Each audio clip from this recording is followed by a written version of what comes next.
तो स्वागत है आपका एक नए वीडियो में। ये हमारा भुगतान संतुलन का क्लास नंबर 3 होने वाला है, जिसके अंतर्गत आज हम लोग चालू जो खाता है इसके बारे में अध्ययन करेंगे। पिछले 2 क्लासेस में हम लोगों ने जाना है कि बैलेंस ऑफ पेमेंट यानी कि बीओपी क्या होता है इसके बारे में, और साथ ही साथ हम लोग पिछले क्लास में बैलेंस शीट के बारे में भी जाने थे कि जिसको मतलब कि आरबीआई के द्वारा मेंटेन किया जाता है। और बैलेंस शीट में 2 तरह का अकाउंट होता है, एक आपका करेंट अकाउंट और एक आपका कैपिटल अकाउंट। इन दोनों के बारे में आज हम लोग पढ़ेंगे।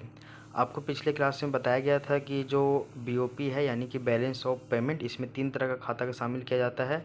एक तो आपका है करेंट अकाउंट, एक है आपका कैपिटल अकाउंट और एक है आपका फॉरेक्स रिजर्व अकाउंट। जबकि बैलेंस शीट में 2 तरह का खाता आता है, उसमें फॉरेक्स रिजर्व नहीं आता है। तो आज हम लोग मतलब चालू खाता के बारे में पढ़ेंगे। तो आइए स्टार्ट करते हैं। भुगतान शेष यानी कि बैलेंस ऑफ पेमेंट, इसको 2 खाता में विभाजित किया जाता है। एक खाता है आपका चालू खाता और एक अकाउंट है आपका पूंजी खाता यानी कि कैपिटल अकाउंट। चालू खाता जो है इसके अंतर्गत हम लोग वस्तु एवं सेवाओं का जो ट्रांजैक्शन होता है इसको हम लोग शामिल करते हैं। जबकि पूंजीगत जो पूंजी खाता है यानी कि कैपिटल अकाउंट, इसमें पूंजी के ट्रांजैक्शन यानी कि कैपिटल के ट्रांजैक्शन को हम लोग शामिल करते हैं। तो पहले देखते हैं हम लोग चालू खाता क्या होता है। देखिए, चालू खाता के अंतर्गत वस्तुओं, सेवाओं एवं प्रेषण के लेन देन यानी कि ट्रांजैक्शन को शामिल किया जाता है। कहने का मतलब है कि जो चालू खाता है यानी कि करेंट अकाउंट, इसके अंतर्गत गुड्स का, इसके अंतर्गत सर्विसेज का और इसके अंतर्गत रेमिटेंस यानी कि प्रेषण का जो लेन देन होता है, ट्रांजैक्शन होता है, इसको इसमें ऐड किया जाता है चालू खाते में। आगे देखिए, पुनः चालू खाते को 2 भागों में विभाजित किया जाता है। एक को हम लोग बोलते हैं दृश्य खाता यानी कि विजिबल अकाउंट, और एक को बोलते हैं हम लोग अदृश्य खाता यानी कि नॉन विजिबल अकाउंट। इसको आप खाता भी बोल सकते हैं और इसको आप मद यानी कि एटम्स भी बोल सकते हैं। अब एक एक करके हम लोग देखते हैं। सबसे पहले हम लोग दृश्य खाता की बात करते हैं। अभी बताया गया आपको कि जो बैलेंस शीट है इसके अंतर्गत इसमें 2 तरह के खाते आते हैं। बैलेंस शीट में एक है आपका चालू खाता, एक है आपका पूंजीगत खाता। तो पहले हम लोग चालू खाता को देखेंगे, जिसके अंतर्गत जो है वो गुड्स, सर्विसेज और रेमिटेंस के ट्रांजेक्शन को ऐड करते हैं। इसको 2 भागों में बांटा गया है, एक आपका मतलब कि विजिबल अकाउंट और एक आपका नॉन विजिबल अकाउंट। तो पहले हम लोग देखेंगे विजिबल अकाउंट यानी कि दृश्य खाता। देखिए, वस्तुओं को दृश्य मद भी कहा जाता है, यानी कि जो गुड्स होते हैं इसको ना विजिबल आइटम्स कहा जाता है। इस कारण वस्तुओं के आयात निर्यात को यानी कि इंपोर्ट और एक्सपोर्ट को दृश्य खाता में जो है हम लोग उसको शामिल करते हैं, सम्मिलित किया जाता है। इसके अलावा देखिए, वस्तुओं के आयात एवं निर्यात के अंतर को व्यापार शेष कहा जाता है। अगर हम लोग व्यापार शेष अगर पूछे तो व्यापार शेष क्या होता है, तो जो गुड्स होते हैं यानी कि वस्तुओं के आयात और निर्यात का जो अंतर होता है उसी को हम लोग बोलते हैं व्यापार शेष, ठीक है ना। जब आयात का कुल मौद्रिक मान निर्यात के कुल मौद्रिक मान के बराबर होता है तो उसे व्यापार संतुलन कहा जाता है। कहने का मतलब है, अगर व्यापार संतुलन पूछे तो क्या होता है, तो देखिए, जब आयात का कुल मौद्रिक मान यानी कि अगर हम लोग दूसरे देशों से आयात किए हैं तो उसका जो मौद्रिक मान है यानी कि जो मॉनेटरी जो वैल्यू है वह है आपका 100 रुपया। और अगर हम निर्यात भी किए हैं, यहाँ से चीज़ों को बेचे भी हैं, तो उसका भी प्राइस है 100 रुपया। तो कहने का मतलब है 100 रुपये में हम किसी चीज़ को मंगाए हैं अपने देश में, और 100 रुपया में ही हम अपने देश से कोई किसी चीज़ को बाहर दूसरे देशों में बेचे हैं। तो ऐसे में तो जो मौद्रिक मानी है दोनों का वो तो बराबर हो गया ना, तो इसको हम लोग बोलते हैं व्यापार संतुलन। कहने का मतलब है आपका आयात भी 100 रुपया हो रहा है और आपका निर्यात भी 100 रुपया हो रहा है, तो इसको हम लोग बोलेंगे व्यापार संतुलन। और जहाँ अगर इसमें हल्का सा मिसमैच हुआ तो आपका फिर बीओपी क्राइसिस आ जाएगी। आगे देखिए, किंतु यह किसी भी देश के अर्थव्यवस्था के लिए आदर्श स्थिति होती है। देखो, हम लोग ये जानते हैं कि जितना आयात हो रहा है उतना अगर निर्यात हो जाएगा तो ये तो बहुत ही आइडियल कंडीशन है किसी भी अर्थव्यवस्था के लिए, ठीक ना। बट ऐसा अधिकांश देखने को नहीं मिलता है। व्यवहारिक अर्थ में व्यापार संतुलन में या तो घाटे या फिर अधिशेष की स्थिति पाई जाती है, जिसे क्रमशः व्यापार घाटा या फिर व्यापार अधिशेष कहा जाता है। अगर हम लोग इन जनरल लैंग्वेज में बोले या फिर ये ना बहुत ज़्यादा व्यवहारिक स्तर पे अगर इसको हम लोग देखें तो ये कभी ऐसा नहीं होता है कि आयात जो है वो निर्यात के बराबर हो। कहने का मतलब भुगतान संतुलन जो है वो कभी भी संतुलन में नहीं रहता है, ये या तो घाटे में रहेगा या तो ये अधिशेष में रहेगा। कहने का मतलब है कि हमेशा किसी न किसी स्थिति में पाई जाएगी, या तो ये घाटे की स्थिति में होगी या फिर ये अधिशेष की स्थिति में होगी, जिससे क्रमशः हम लोग व्यापार घाटा या फिर अधिशेष व्यापार अधिशेष कहते हैं। अगर घाटे की स्थिति रही तो उसको हम लोग बोलेंगे व्यापार घाटा, और अधिशेष की स्थिति रही तो उसको हम लोग बोलेंगे व्यापार अधिशेष। तो यहाँ तक समझ में आया होगा।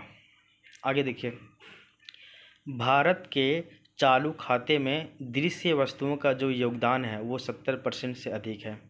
कहने का मतलब है भारत का जो चालू खाता है यानी कि जो आपका करेंट अकाउंट है, इसमें जो दृश्य वस्तुएं हैं तो उसका योगदान 70% है, और जो आपका अदृश्य वस्तुएं हैं उसका जो योगदान है वो आपका 70% से कम है, यानी कि 30% है। ठीक है, तो दृश्य वस्तुओं में हम लोग तो देख लिए हैं कि इसको दृश्य खाता होता है, एक अदृश्य खाता होता है। दृश्य खाता के अंतर्गत हम लोग वस्तुओं को ऐड करते हैं, और अदृश्य खाता में हम लोग सेवाओं को और जो प्रेषण है यानी कि रेमिटेंस है उसको हम लोग ऐड करते हैं।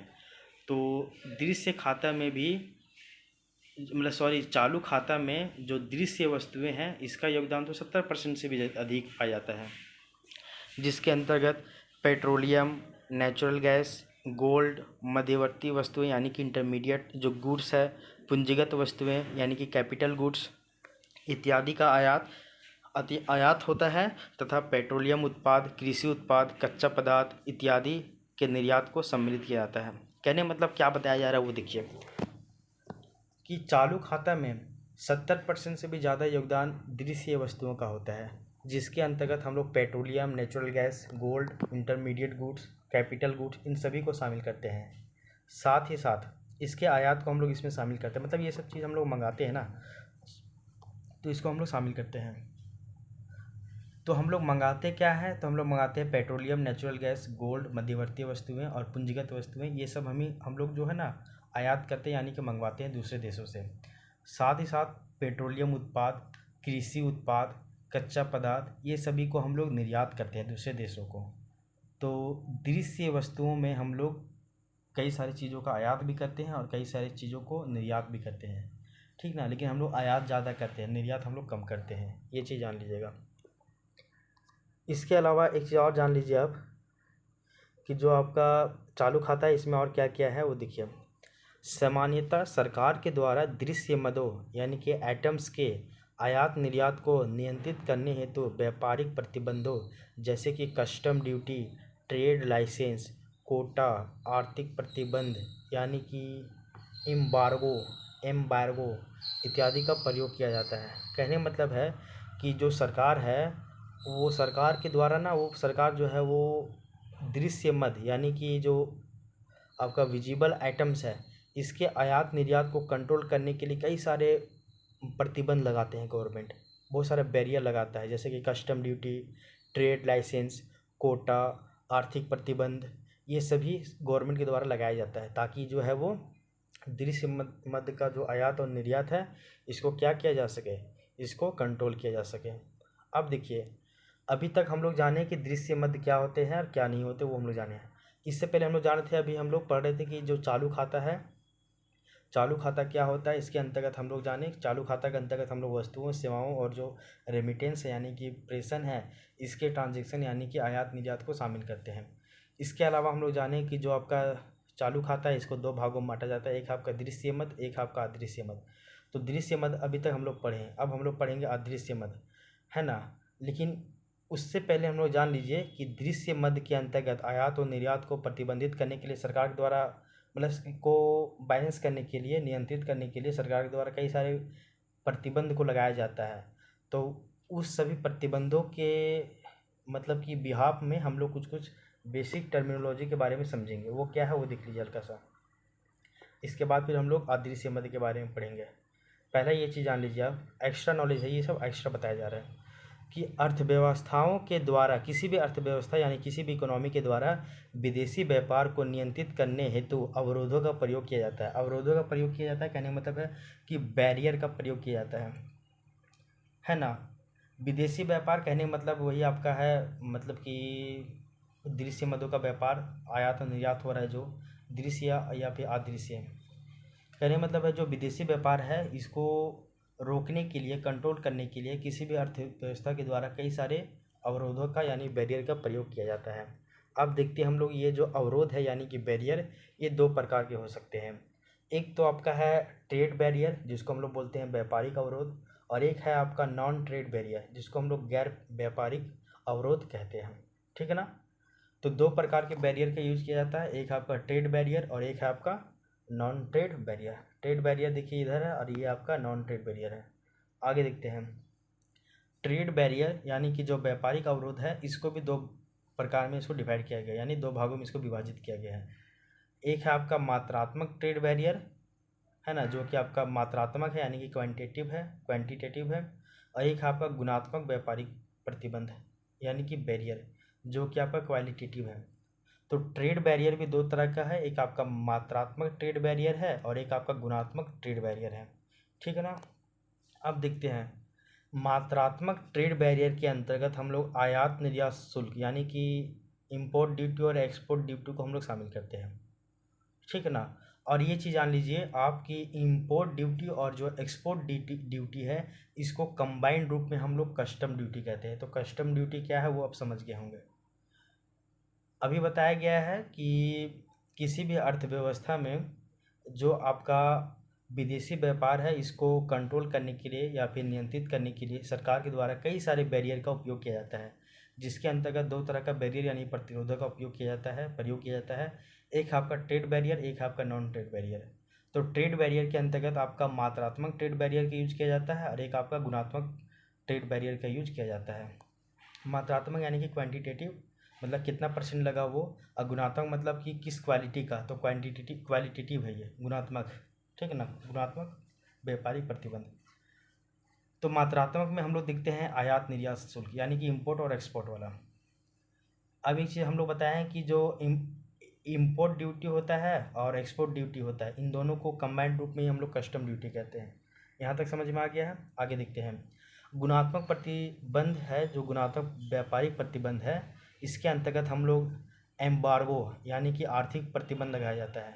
एग्जाम्पल के लिए रसिया लगा देगा, जैसे रसिया और यूक्रेन के बीच में भी युद्ध चल रहा है, वॉर हो रहा है, तो रसिया लगा दिया यूक्रेन के ऊपर एम्बार्गो कहने का मतलब आर्थिक प्रतिबंध। तो ये कैसा है, ये आपका मात्रात्मक ट्रेड बैरियर है या फिर आपका गुणात्मक ट्रेड बैरियर है। तो ये आपका गुणात्मक ट्रेड बैरियर है। अगर एक देश दूसरे देश में मतलब कि व्यापार को अगर रोकता है युद्ध वगैरह के कारण, तो वो आपका गुणात्मक प्रतिरोध में ही आपका आ जाएगा। साथ ही साथ ट्रेड लाइसेंस कहने मतलब आपको व्यापार करने के लिए पहले लाइसेंस बनाना होगा, पहले परमिट लेना होगा। तो ये सभी गुणात्मक व्यापारिक प्रतिबंध के अंतर्गत आते हैं। साथ ही साथ लिमिट लगा देगा, कोटा फिक्स कर देगा कि इतना ही परसेंट आप बेच सकते हैं, इससे ज़्यादा आप बेच नहीं सकते हैं। इसको हम लोग बोल देंगे, इसको भी हम लोग ऐड करते हैं गुणात्मक व्यापारिक प्रतिबंध में। तो आई होप यहाँ तक आपको समझ में आया होगा। अब देख लीजिए नॉन ट्रेड बैरियर को भी एक हल्का सा कॉन्सेप्ट समझिए, इसके बाद हम लोग इसको और आगे हल्का सा डिटेल से पढ़ेंगे। देखिए नॉन ट्रेड जो बैरियर होता है इसका जो नेचर होता है यानी प्रकृति होता है जनरली राजनीतिक या फिर डिप्लोमेटिक होता है। राजनीतिक कहने का मतलब आपका पॉलिटिकली, और डिप्लोमेटिक कहने का मतलब कूटनीतिक होता है, और रणनीतिक कहने का मतलब स्ट्रैटेजी वाला होता है। अगर नॉन ट्रेड बैरियर कहने का मतलब है कोई भी देश राजनीतिक रूप से, राजनीतिक या फिर डिप्लोमेटिक स्ट्रैटेजी के साथ अगर कोई बैरियर लगाता है तो उसको हम लोग नॉन ट्रेड बैरियर में ऐड करते हैं। इसको हम लोग आईआर में पढ़ते हैं यानी कि इंटरनेशनल रिलेशनशिप में पढ़ते हैं, इसमें इकोनॉमी में हम लोग नहीं पढ़ते हैं नॉन ट्रेड बैरियर को। तो नॉन ट्रेड बैरियर को अगर हम लोग बोलते हैं डिप्लोमेटिक रूप से उससे व्यापार को रोका जा रहा है, जैसे कि अभी अमेरिका जो है वो भारत के ऊपर कई सारे ट्रेड बैरियर लगा रहा है, तो उसको हम लोग आईआर टॉपिक में यानी कि इंटरनेशनल रिलेशनशिप में पढ़ेंगे, ना कि इकोनॉमी में। लेकिन आप केवल ये जान लीजिए कि दो तरह का अवरोध होता है, एक आपका एक ट्रेड बैरियर, एक आपका होता है नॉन ट्रेड बैरियर। तो ट्रेड बैरियर में भी दो तरह का होता है, एक आपका क्वांटिटेटिव ट्रेड बैरियर, एक होता है आपका क्वालिटेटिव ट्रेड बैरियर। और नॉन ट्रेड बैरियर के अंतर्गत हम लोग जानते हैं कि ये एक आपका जनरली इसको हम लोग आईआर में पढ़ते, इकोनॉमी में नहीं पढ़ते हैं। इसके अंतर्गत राजनीतिक यानी कि आपका पॉलिटिकली, इसके अंतर्गत आपका कूटनीतिक यानी कि डिप्लोमेटिक, और जो रणनीति होता है यानी कि स्ट्रैटेजी के साथ इसको लगाया जाता है। यहाँ तक आपको समझ में आ गया होगा। इसके अलावा एक्स्ट्रा जो है पॉइंट इसी में आपको बताया जा रहा है कि एक्सपोर्ट ड्यूटी को लगभग सारे देश समाप्त कर दिए हैं। एक्सपोर्ट ड्यूटी होता है, एक इंपोर्ट ड्यूटी होता है, आपको बताया गया था ना। तो एक्सपोर्ट जो ड्यूटी है इसको लगभग लगभग सभी देश क्या कर दिए हैं, समाप्त कर दिए हैं, ताकि गुड्स और ज़्यादा महंगा ना हो सके। एक्सपोर्ट ड्यूटी कहने मतलब है निर्यात, और इंपोर्ट ड्यूटी कहने मतलब आयात। तो आयात जो निर्यात जो है मतलब कि एक्सपोर्ट ड्यूटी, इसको सभी देश जो है लगभग लगभग इसको समाप्त कर दिए हैं। क्यों कर दिए हैं? क्योंकि इससे गुड्स जो है, वस्तु जो है, इसका दाम और भी ज़्यादा महंगा ना हो जाए, इस कारण से। ठीक है। इसके अलावा देखिए, इसलिए वर्तमान समय में कस्टम ड्यूटी का अर्थ ओनली आयात शुल्क है। ठीक ना। अभी देखते हैं, अभी आपको बताया गया था कि कई सारे देश आयात शुल्क लगाते हैं, कई सारे देश निर्यात शुल्क भी लगाते हैं। ठीक ना। और आयात शुल्क और निर्यात शुल्क यानी कि इंपोर्ट ड्यूटी और आपका एक्सपोर्ट ड्यूटी, और इंपोर्ट ड्यूटी और एक्सपोर्ट ड्यूटी दोनों को कंबाइंड रूप में हम लोग बोलते हैं कस्टम ड्यूटी। ठीक है, यहाँ तक बताया गया है। अब समझिए, अब लगभग लगभग सभी देश जो है वो एक्सपोर्ट ड्यूटी को ख़त्म कर दिए हैं, क्योंकि उससे गुड्स का जो दाम है वो महंगा हो रहा था। अब सभी देश केवल और केवल किसका यूज कर रहे हैं? तो आयात शुल्क यानी कि इंपोर्ट ड्यूटी का ही यूज कर रहे हैं। इस कारण से कस्टम ड्यूटी का अर्थ अब केवल और केवल आयात शुल्क यानी कि इंपोर्ट ड्यूटी है, एक्सपोर्ट ड्यूटी नहीं है। क्यों? क्योंकि उसको सभी देश लगभग लगभग हटा दिए हैं, इस कारण से। अब आगे देखते हैं हम लोग, जब हम लोग आयात शुल्क की बात करते हैं, आयात शुल्क को ही अब हम लोग कस्टम ड्यूटी मान सकते हैं। ठीक ना। तो अगर हम लोग आयात शुल्क की बात करें यानी कस्टम ड्यूटी की बात करें, तो ये कितने तरह के होते हैं? तो ये होते हैं आपके 4 तरह के। पहला क्या है? तो पहला है आपका बेसिक कस्टम ड्यूटी। क्या है आपका? पहला बेसिक कस्टम ड्यूटी।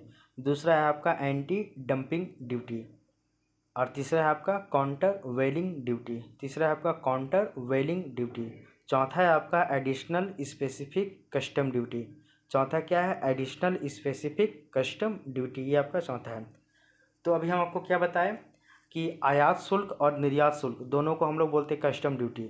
आयात शुल्क को मतलब सॉरी ये निर्यात शुल्क को सब अभी हटा दिया लगभग लगभग, एक्सपोर्ट ड्यूटी को। अब केवल आयात शुल्क यानी कि इंपोर्ट ड्यूटी ही सब लोग रखा है, सभी देश लोग। इस कारण से अब वर्तमान में कस्टम ड्यूटी का अर्थ आयात शुल्क ही है बस। और आयात शुल्क भी आपका कितना तरह का है? 4 तरह का। कौन कौन?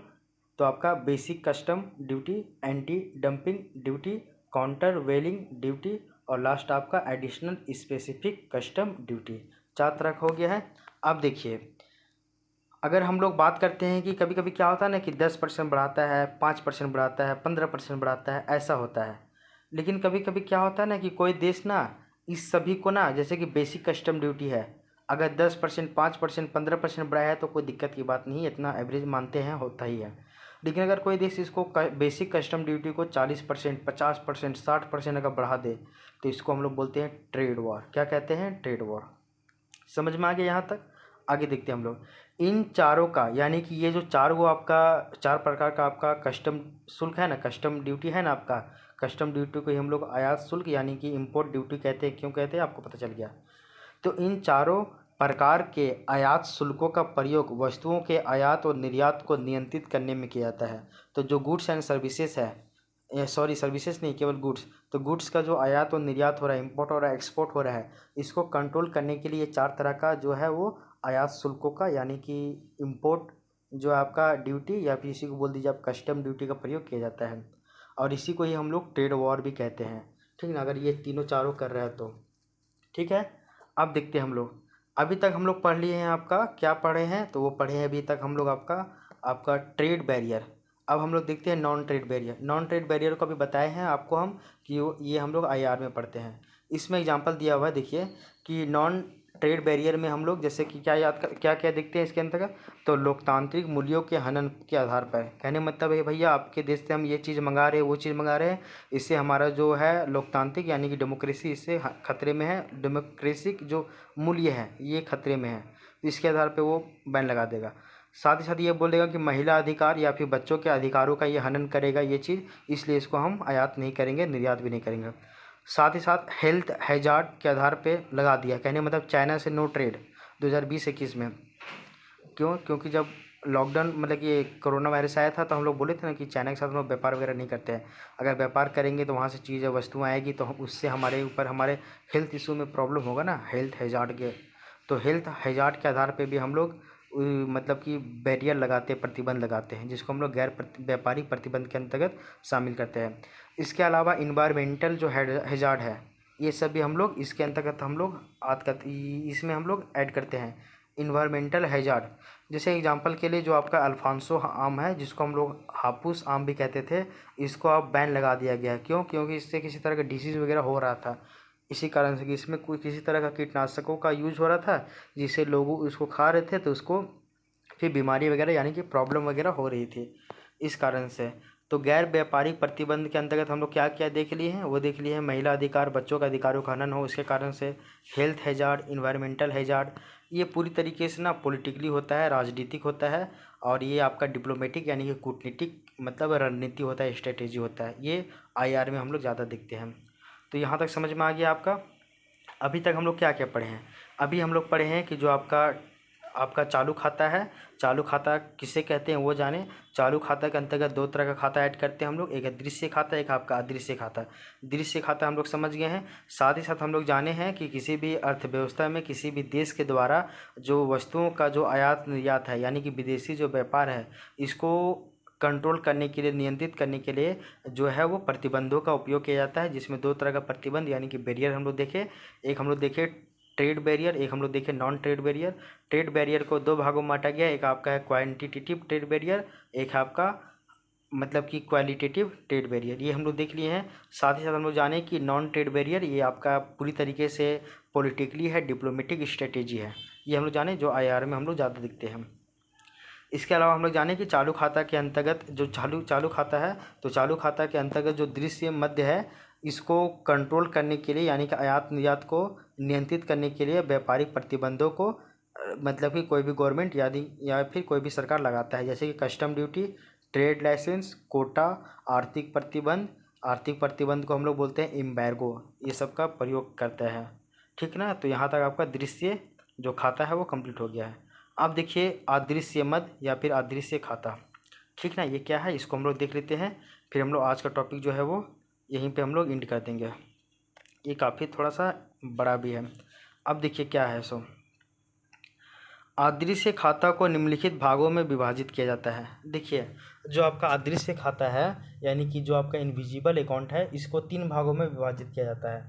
एक तो आपका है सेवा मद यानी कि सर्विसेज आइटम्स, एक है आपका हस्तांतरित भुगतान यानी कि जो आपका है ये है ट्रांसफ़र पेमेंट, इसमें एक है आपका विदेशों से प्राप्त शुद्ध आय, इसको भी हम लोग बात करते हैं विदेशों से प्राप्त शुद्ध आय, इसमें भी हम लोग देखते हैं। ठीक है ना? अब यहाँ तक देख लेते हैं। तो अदृश्य मद में तीन तरह के अदृश्य मद को या फिर अदृश्य खाता को तीन भागों में विभाजित करते हैं, सेवा मद, हस्तांतरित भुगतान और विदेशों से प्राप्त शुद्ध आय में। ठीक है, यहाँ तक कंप्लीट। अब आगे देखते हैं नेक्स्ट। अदृश्य खाते के अंतर्गत सेवाओं का आयात निर्यात, हस्तांतरित भुगतान कहने मतलब है जो एक तरफा हो। एग्जाम्पल के गिफ्ट, अनुदान, प्रेषण, ये सभी एक तरफा है, तो उसको हम लोग बोलते हैं हस्तांतरित भुगतान। ईटीसी इत्यादि का अंतरप्रवाह हो एवं बहिर्प्रवाह तथा शुद्ध आय का अंतरप्रवाह एवं बहिर्प्रवाह को शामिल किया जाता है। कहने का मतलब क्या है, इसको हम लोग देखिए। दो जो आपका अदृश्य खाता है यानी कि इनविजिबल जो आपका अकाउंट है, इसके अंतर्गत हम लोग सर्विसेज के इंपोर्ट और एक्सपोर्ट को, हस्तांतरित जो भुगतान होता है, ट्रांसफ़र जो पेमेंट होता है, इसका इनफ्लो और इसका आउटफ्लो को, साथ ही साथ जो आपका शुद्ध आय होता है, नेट इनकम होता है, इसका भी इनफ्लो और इसका भी आउटफ्लो को शामिल करते हैं अदृश्य खाता के अंतर्गत। यहाँ तक दिक्कत नहीं होना चाहिए।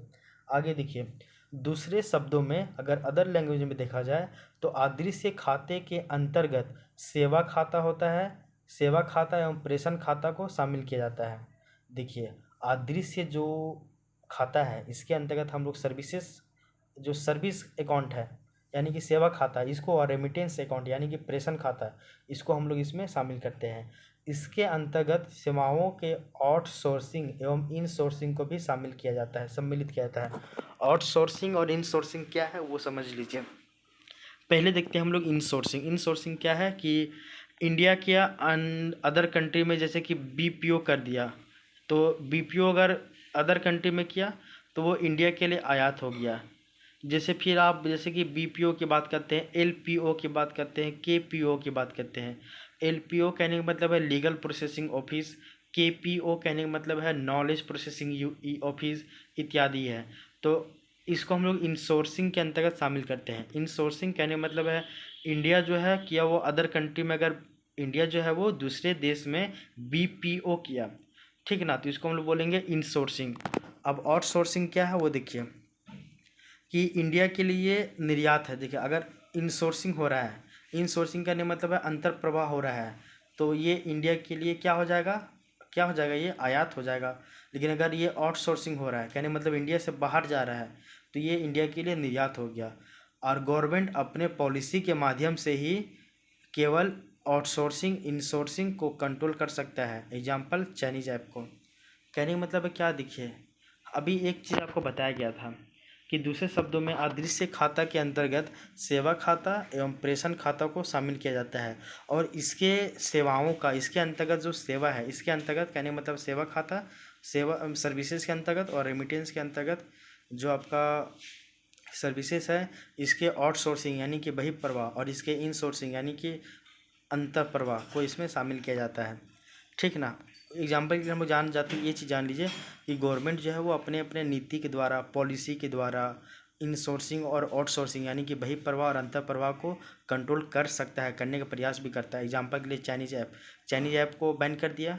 अब इससे जो आउटसोर्सिंग हो रहा था वो क्या हो रहा था, और आउटसोर्सिंग और जो इनसोर्सिंग हो रहा था इसको गवर्नमेंट कंट्रोल किया कि नहीं किया। आगे देखते हैं। नोट, अदृश्य मदों को गवर्नमेंट अपने नीति के द्वारा ही कंट्रोल करता है, ना कि ट्रेड बैरियर के द्वारा, बिकॉज ये पॉसिबल नहीं है। अब हम ये चीज़ कभी बोल सकते हैं क्या कि ट्रेड बैरियर में कि आप इतना परसेंट ही नॉलेज यहाँ पे भेजिए, आप यहाँ पढ़ने के लिए जा रहे हैं तो आप इतना ही परसेंट यहाँ से नॉलेज लेकर जाइए, इतने ही परसेंट ये चीज़ आप सीखिए। मेडिकल की पढ़ाई करने के लिए आए हैं, इतना परसेंट सीखिए, इतना परसेंट से ज़्यादा नहीं सीख सकते हैं, ऐसा तो नहीं हो सकता है ना। या आप दूसरे देश में काम करने के लिए गए हैं तो इतना परसेंट काम कीजिए, इससे ज़्यादा नहीं कीजिए, ऐसा तो हम लोग नहीं कर सकते हैं ना। तो एक चीज़ जान लीजिए कि जो आपका दृश्य मद है, तो दृश्य मदों के आयात और निर्यात को गवर्नमेंट जो है प्रतिबंधों के माध्यम से, जैसे कि trade barrier, non trade barrier, ये सभी के माध्यम से उसको कंट्रोल करता है। जबकि अदृश्य मद है, उसको अदृश्य मदों का जो आयात और निर्यात हो रहा है, इसको गवर्नमेंट अपने पॉलिसी के माध्यम से कंट्रोल करता है। इसको कोई ट्रेड बैरियर के माध्यम से कंट्रोल नहीं करता है। क्यों नहीं करता, क्योंकि ये पॉसिबल ही नहीं है, इस कारण से। आगे देखिए, सरकार अदृश्य खाते से संबंधित मदों को आयात निर्यात को देखिए, सरकार अदृश्य खाते से संबंधित मदों को आयात निर्यात को नियंत्रित करने हेतु विभिन्न प्रकार के नीतियों जैसे कि वीजा नीति इत्यादि का प्रयोग करता है। दूसरे शब्दों में, सरकार के द्वारा अदृश्य मदों से संबंधित मदों को नियंत्रित करने हेतु व्यापारिक प्रतिबंधों का प्रयोग नहीं करता है। कहने मतलब गवर्नमेंट जो है वो व्यापारिक प्रतिबंधों का प्रयोग नहीं करेगा अदृश्य मदों के आयात और निर्यात में। इसको अदृश्य मदों के आयात और निर्यात को कंट्रोल करने के लिए गवर्नमेंट क्या करेगा, पॉलिसी लाएगा, और पॉलिसी के माध्यम से इसको कंट्रोल करेगा। जैसे कि वीजा पॉलिसी, कई सारे देश ने अपना वीजा पॉलिसी को टाइट कर दिया है। इससे जो आपका इनसोर्सिंग और आउटसोर्सिंग हो रहा है, यानी कि इनफ्लो और जो आपका आउटफ्लो हो रहा है, ये कम होगा ना। फिर यही देखिए,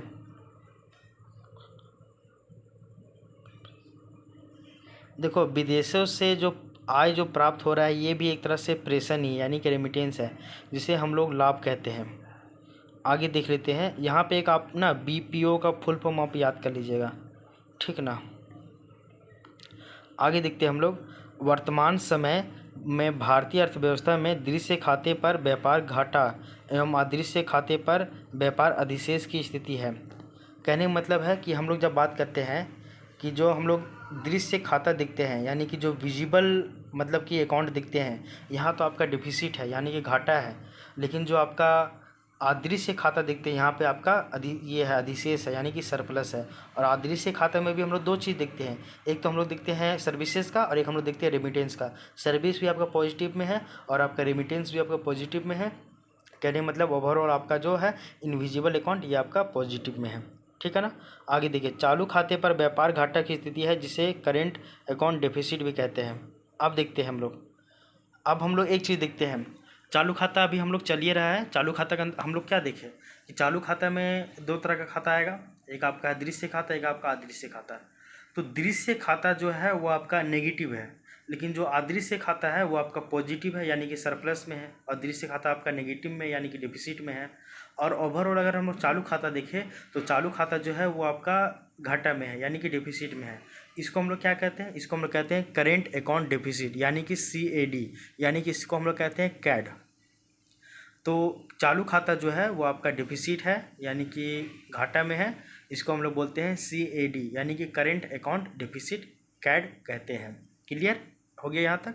आगे देखिए, करेंट अकाउंट जो है बैलेंस क्या है वो देख लीजिए कि नेट एक्सपोर्ट और जो विजिबल है उसमें हम लोग उसको जोड़ देंगे प्लस कि नेट इनविजिबल, इसको हम लोग जोड़ देंगे तो करेंट अकाउंट बैलेंस आ जाएगा।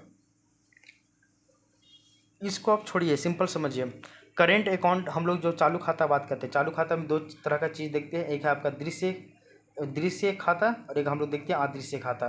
अदृश्य में भी दो चीज़ देखते हैं, दृश्य में हम लोग केवल देखते हैं वस्तुओं का ऐड करते हैं, और अदृश्य में हम लोग सेवाओं को और आपका प्रेषण दोनों का ऐड करते हैं। सिंपल सी बात है। तो अगर हम लोग करेंट अकाउंट बैलेंस देखें तो current account balance is equal to net export मतलब शुद्ध निर्यात, और विजिबल यानी कि दृश्य, प्लस नेट इनविजिबल यानी कि शुद्ध अदृश्य, दोनों को जब जोड़ देंगे तो आपका करेंट अकाउंट बैलेंस निकल जाएगा। ठीक ना? आगे देखिए, कुल निर्यात माइनस कुल आयात इज इक्वल टू शुद्ध निर्यात। अगर हम लोग निर्यात में आयात को घटा दिए, हम लोग बताते हैं ना कि कुल निर्यात और कुल आयात का जो अंतर होता है यही आपका शुद्ध निर्यात है। ठीक ना? तो निर्यात हम लोग वस्तुओं का कर रहे हैं और आयात भी वस्तुओं का कर रहे हैं, और इसका जो अंतर है इसको हम लोग शुद्ध निर्यात कहते हैं। और हम लोग जान लीजिए कि शुद्ध निर्यात जो है हमारा भारत का वो हम लोग का नेगेटिव है।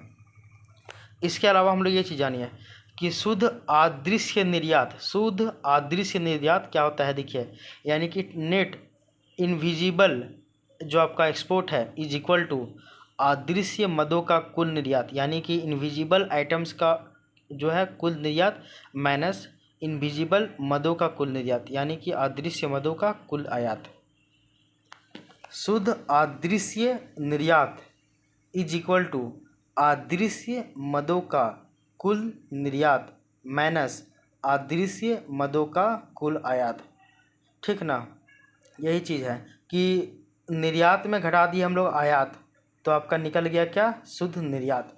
तो ये अगर हम लोग शुद्ध अदृश्य निर्यात निकालेंगे तो सिंपल सी बात है कि अदृश्य मदों का कुल निर्यात माइनस अदृश्य मदों का कुल आयात, ये हो जाएगा। और अगर हम लोग शुद्ध अदृश्य निर्यात देखें तो ये आपका पॉजिटिव है, लेकिन अगर शुद्ध निर्यात देखें तो ये हम लोग का नेगेटिव है। ये हम लोग जान गए ना? आगे देखते हैं। इंडिया के संदर्भ में वस्तुओं का कुल निर्यात जो है वो नेगेटिव है। निर्यात मतलब बेचना, तो वो नेगेटिव है, लेकिन इंडिया के संदर्भ में शुद्ध अदृश्य निर्यात ये आपका पॉजिटिव है। ठीक है ना? ओवरऑल अगर हम लोग करेंट अकाउंट बैलेंस देखें तो ये आपका नेगेटिव ही है।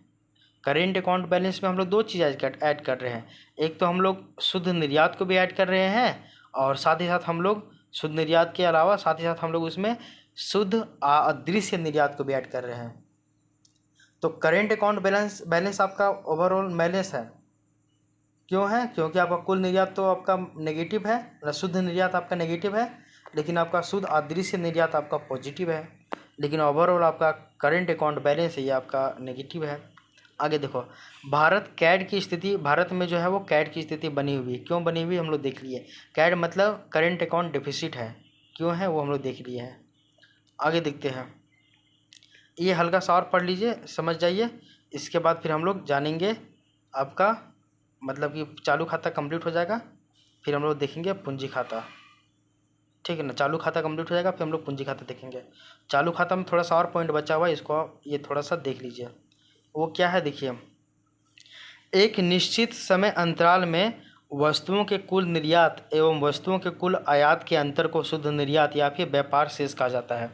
देखो, एक निश्चित समय अंतराल में एक फिक्स टाइम टेबल में वस्तुओं के कुल निर्यात एवं वस्तुओं के कुल आयात का जो अंतर होता है उसी को हम लोग शुद्ध निर्यात कहते हैं, और साथ ही साथ इसी को व्यापार शेष भी कहा जाता है।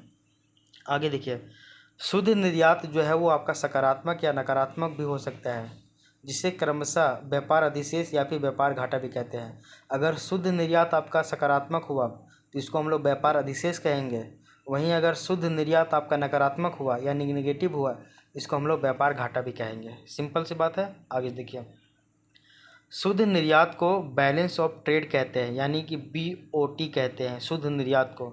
शुद्ध निर्यात आपका नेगेटिव भी हो सकता है, शुद्ध निर्यात आपका पॉजिटिव भी हो सकता है। अगर शुद्ध निर्यात आपका नेगेटिव हुआ तो उसको हम लोग बोलेंगे व्यापार घाटा, यानी कि डेफिसिट BOP, यानी कि बैलेंस ऑफ पेमेंट। और ना सॉरी, बैलेंस ऑफ पेमेंट नहीं, बैलेंस ऑफ ट्रेड हो जाएगा, यहाँ पे टी होगा, टी।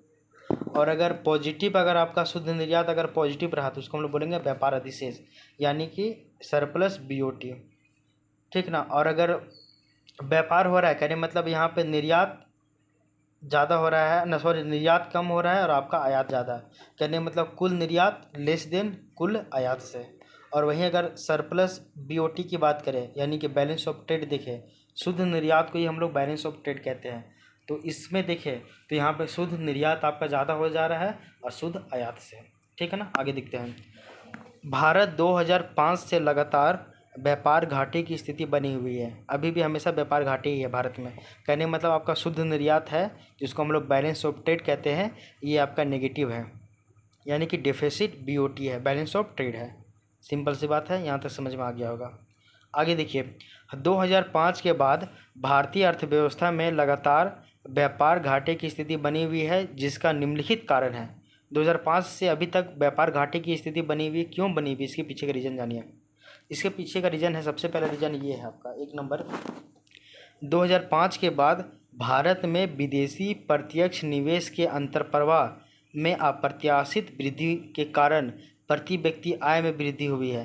परिणाम स्वरूप वस्तुओं एवं सेवाओं के मांग में वृद्धि होने के कारण उपभोक्ता वस्तुओं एवं ऊर्जा आयात में अप्रत्याशित वृद्धि हुई है, जो कि व्यापार घाटे को बढ़ाने में महत्वपूर्ण भूमिका निभाई है। कहने मतलब क्या है, 2005 के बाद भारत में FDI का निवेश बहुत ज़्यादा होने लगा, FDI बहुत ज़्यादा होने लगा।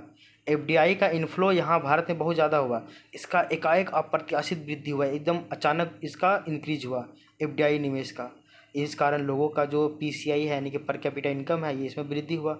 अब जब लोगों के पास पैसा आया तो लोगों के द्वारा वस्तु एवं सेवाओं का जो मांग ज़्यादा करने लगे। अब मांग ज़्यादा करेंगे तो जो आपका है, ये वृद्धि कारण जो उपभोक्ता वस्तु है, कंज्यूमर जो आपका गुड्स है, साथ ही साथ जो आपका ऊर्जा आयात है, ये सभी में भी वृद्धि हुआ। कहने मतलब लोगों का पैसा आएगा तो लोग अब फ्रिज, कूलर, AC, साथ ही बढ़िया बढ़िया खाना, कपड़ा, ये सभी का करेंगे ना, मांग करेंगे। तो इस कारण से भारत को ये सब चीज़ बाहर दूसरे देशों से मंगाना पड़ रहा है। इस कारण से भारत में ये व्यापार घाटे की स्थिति बनी हुई है। पहला चीज़, पूंजीगत आयात में वृद्धि हुआ है, कहने मतलब मशीन आया तो आय बढ़ा। देखिए, पूंजीगत आयात क्या है, पूंजीगत आयात कहने मतलब है, पूंजीगत आयात मंगा रहे हैं हम लोग दूसरे देशों से, कहने मतलब मशीन मंगवाए दूसरे देशों से, है ना, नए नए तौर तरीके का मशीन, डिजाइनिंग मशीन। अब देखो, आय बढ़ा तो हम लोग के यहाँ लग्जीरियस जो आइटम्स है, इसमें भी वृद्धि हुआ। कहने मतलब ये सब चीज़ दूसरे देशों से आने लगा, पैसा है इसलिए ना, गोल्ड आ रहा है, कार आ रहा है, नया नया ब्रांड आ रहा है, तो ये सब आय बढ़ रहा है लोगों के पास, इस कारण से ना। आगे देखिए, 2005 के बाद उच्च GDP वृद्धि दर, यानी कि हाई ग्रॉस डोमेस्टिक प्रोडक्ट आपका वृद्धि दर है, यानी कि ग्रोथ रेट के कारण पूंजीगत वस्तुओं, यानी कि मशीनरी एवं विलासिता संबंधी वस्तुएं, यानी कि सोना, महंगी महंगी कार इत्यादि के आयात में भी वृद्धि हुआ है। देन ट्रेड डिफिसिट तो होगा ही ना ऐसे में। GDP भी उच्च GDP वृद्धि दर के कारण पूंजीगत वस्तुओं, मशीनरी एवं विलासिता वस्तुओं का भी आयात में वृद्धि हुआ है। आगे देखते हैं, 2008 में वैश्विक वित्तीय संकट के कारण, कब का बात कर रहे हैं, 2008 का, तो 2008 में वैश्विक वित्तीय संकट के कारण वस्तुओं एवं सेवाओं के निर्यात में कमी हुआ है। 2008 में ना, मतलब कि वर्ल्ड लेवल पे ना फाइनेंशियल क्राइसिस हुआ था, इस कारण से वस्तु एवं सेवाओं का जो निर्यात है, इसका क्या हो गया, आपका कमी हो गया। अब कमी हो गया मीन्स आयात ज़्यादा हो गया, अब कम तो निर्यात आपका कम हो गया और आयात ज़्यादा हो गया, इस कारण से भी आपका ट्रेड डिफिसिट होगा ही ना फिर।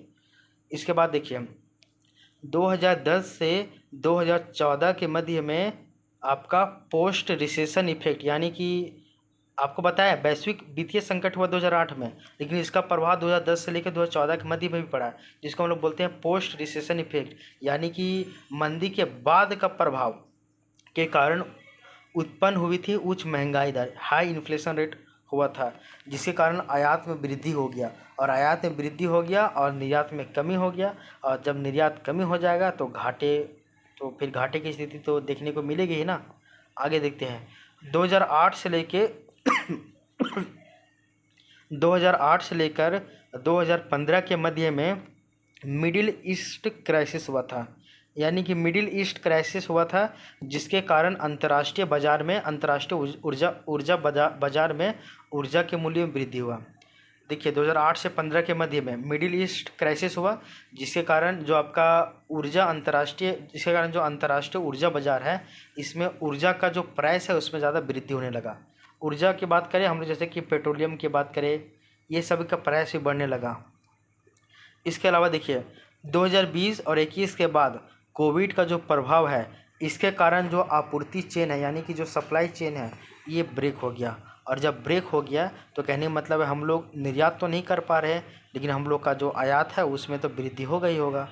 निर्यात में वृद्धि नहीं हो रहा है, लेकिन आयात में वृद्धि हो जा रहा है, तो इससे भी आपका डिफिसिट होगा ही ना। फिर आगे देखिए, एक समिति है जिसका नाम है रंगराजन समिति। रंगराजन समिति 1993 में ये अपना एक रिपोर्ट दिया था। तो रंगराजन समिति के रिपोर्ट के अनुसार भारत जैसे विकासशील देश के लिए चालू खाते पर घाटा कुल जीडीपी के 2% से अधिक नहीं होनी चाहिए। कहने मतलब है रंगराजन समिति जो है वो समिति जो है वो 1993 में एक रिपोर्ट दिया था। उसके अनुसार ये बताया गया था कि भारत जैसा जो डेवलपिंग कंट्री है, यानी कि विकासशील देश है, इसके लिए जो आपका चालू खाता है, यानी कि जो आपका करेंट अकाउंट है, इसका जो घाटा है वो टोटल जीडीपी का 2% से अधिक नहीं होना चाहिए। किंतु आरबीआई के अनुसार चालू खाते पर घाटा जो है वो जीडीपी के 2.5 से लेकर 3% के मध्य में होनी चाहिए। अभी हम आपको बताएं कि रंगराजन समिति बोलता है कि भारत जैसे विकासशील देश में जो आपका चालू खाते पर जो घाटा है वो पूरे जीडीपी का 2% से अधिक नहीं होना चाहिए। लेकिन अकॉर्डिंग टू आरबीआई कहता है कि किसी भी देश का जो चालू खाता है उसमें अगर घाटा 2.5 से 3% के मध्य में है तो कोई दिक्कत की बात नहीं है। लेकिन अगर 3% से ज़्यादा हुआ, जीडीपी का 3% से ज़्यादा अगर घाटा हो गया तो फिर आपका प्रॉब्लम का स्थिति देखने को मिलता है। आगे देखिए, आर्थिक सर्वेक्षण 2020 और 2021 के अनुसार भारत का चालू खाते पर जो है घाटा जीडीपी का 0.2% था।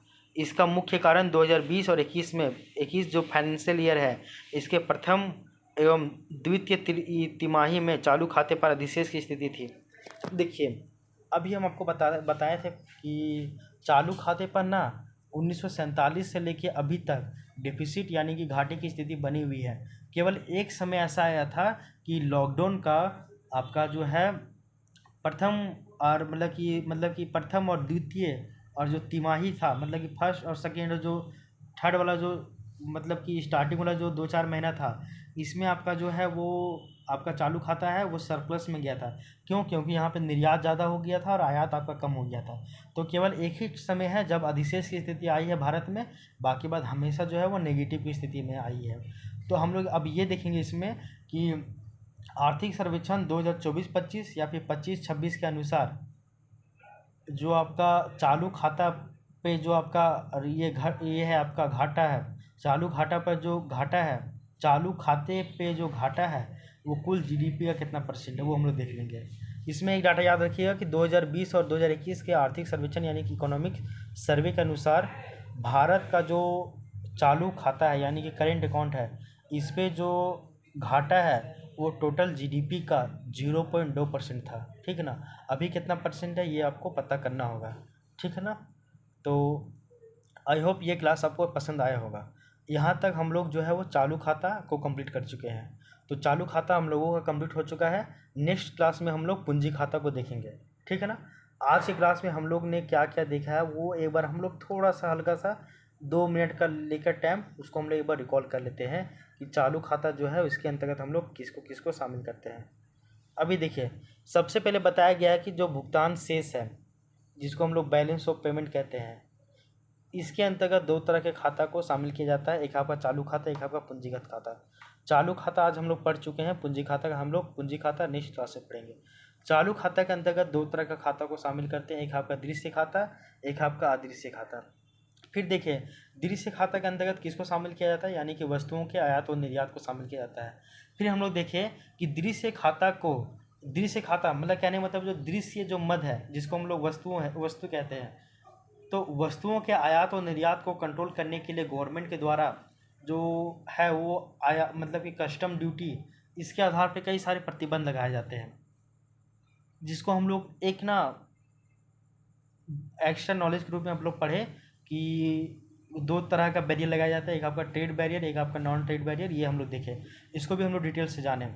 इसके अलावा हम लोग ये चीज़ जानें कि जो आपका अदृश्य खाता होता है, इसमें आपका सर्विसेज को, इसमें आपका रेमिटेंस को, ये सब का इसमें हम लोग ऐड करते हैं। साथ ही साथ हम लोग ये देखें कि अदृश्य खाता को कंट्रोल करने के लिए गवर्नमेंट जो है वो आयात निर्यात शुल्क को इसमें नहीं लाता है, क्योंकि ये पॉसिबल ही नहीं है। इसके लिए गवर्नमेंट जो है वो पॉलिसी स्ट्रेटेजी बनाता है और उसको फिर उसके माध्यम से कंट्रोल करने का प्रयास करता है। ये गवर्नमेंट का ये काम है, ठीक ना। इसके अलावा हम लोग जाने ये चीज़ कि जो आपका है दृश्य मद और अदृश्य मद, तो यहाँ तक हम लोग देख चुके थे। फिर हम लोग ये चीज़ जाने कि आपका कि जो आयात शुल्क है, जब हम लोग बेसिक पढ़े थे उसी में हम लोग जाने कि जो आपका कस्टम ड्यूटी है, पहले एक्सपोर्ट ड्यूटी भी होता था, इंपोर्ट ड्यूटी भी होता था, लेकिन अब एक्सपोर्ट ड्यूटी को हटा दिया। क्यों हटा दिया, इसके पीछे ये रीज़न हम लोग जाने। फिर हम लोग जाने कि जो अब कस्टम ड्यूटी, यानी कि जो आपका कस्टम ड्यूटी का मतलब केवल आयात शुल्क ही रहा है, यानी कि इंपोर्ट ड्यूटी, ये क्यों है ये भी हम लोग जान गए। गैर व्यापारिक प्रतिबंध, इसके अंतर्गत किसको किसको शामिल किया जाता है वो भी हम लोग देख चुके हैं। साथ ही साथ हम लोग देखिए हम लोग का अदृश्य मध्य के अंतर्गत किसको किसको ऐड किया जाता है, वहाँ तक तो हम लोग देखे हैं। फिर हम लोग देखें कि आपका करेंट अकाउंट बैलेंस क्या होता है। फिर इसमें हम लोग जाने कि शुद्ध निर्यात क्या होता है। फिर हम लोग जाने शुद्ध अदृश्य निर्यात क्या होता है, ये जाने। फिर हम लोग जाने कि भारत के संदर्भ में जो आपका करेंट अकाउंट डिफिसिट है, जिसको हम लोग कैड बोलते हैं, CAD, ये स्थिति बनी हुई है क्यों, ये हम लोग जाने। साथ ही साथ हम लोग ये भी जाने कि मतलब कि अगर शुद्ध निर्यात को ही हम लोग बैलेंस ऑफ ट्रेड कहते हैं, ये भी हम लोग जान गए। इसके अलावा हम लोग जाने कि 2005 के बाद भारतीय अर्थव्यवस्था में जो है वो लगातार व्यापार घाटे की स्थिति बनी हुई है, ये क्यों बनी हुई है, ये हम लोग जाने। साथ ही साथ हम लोग ये जाने कि चालू खाता में केवल एक बार ऐसा समय आया है, वो भी लॉकडाउन के फर्स्ट और सेकेंड और थर्ड जो मतलब कि मंथ था उसी टाइम, मतलब कि 1 2 3 और स्टार्टिंग के 2-3 महीने में जो आपका करेंट अकाउंट है वो आपका सरप्लस में गया था, यानी कि अधिशेष में गया था। बाकी बात ये हमेशा नेगेटिव ही रहा है, क्यों रहा है उसके पीछे का भी हम लोग कारण जाने हैं। तो इस तरह से हमारा जो है वो चालू खाता पूरी तरीके से कंप्लीट हो गया आज। नेक्स्ट क्लास में हम लोग पूंजी खाता को देखेंगे। पूंजी खाता भी ज़्यादा नहीं है, उसको देख लेंगे तो आपका ये 2 खाता कंप्लीट हो जाएगा। एक आपका चालू खाता, एक आपका पूंजी खाता, दोनों कंप्लीट हो जाएगा। इसके बाद हम लोग बैलेंस ऑफ पेमेंट की जब बात करते हैं BOP, तो इसमें हम लोग एक और खाता को हम लोग पढ़ते हैं जिसको हम लोग बोलते हैं फॉरेक्स रिजर्व। इसको भी थोड़ा सा है ये, इसको भी पढ़ लेंगे तब आपका ये बैलेंस ऑफ पेमेंट कंप्लीट हो जाएगा।